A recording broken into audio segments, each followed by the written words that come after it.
Alors, partie 2, part 2, si vous n'avez pas vu la vidéo sur les délais de passer chez le notaire, je vous reviens avec un peu une anecdote pour vous expliquer les enjeux de prendre 6 mois avant de passer chez le notaire, ou 3 mois, ou 120 jours, 140 jours, peu importe.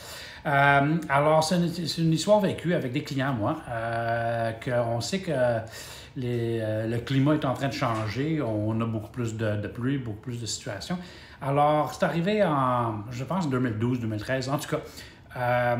On avait vendu une maison qui avait un bachelor dans le sous-sol, et puis 2 jours avant de passer chez le notaire, on a une situation où on a 70 mm de pluie qui tombe en genre 20 minutes. C'était une toiture plate ou un toit plat avec l'eau qui s'égouttait dans les égouts.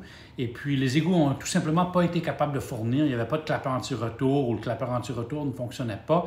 Et puis, l'eau qui est descendue, mais finalement, il a refoulé dans le sous-sol par les drains de plancher, par la toilette, par le bain.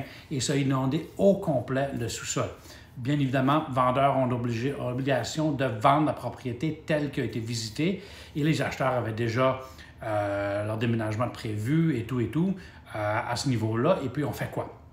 Alors, bien entendu, on n'a pas été capable de passer chez le notaire immédiatement. C'était 2 jours plus tard.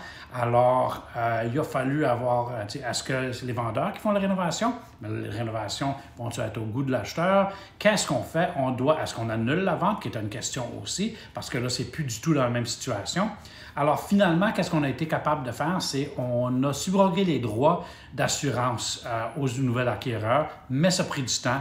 Et il y a presque eu une annulation de vente. Alors, passez chez le notaire plus rapidement possible. Ciao!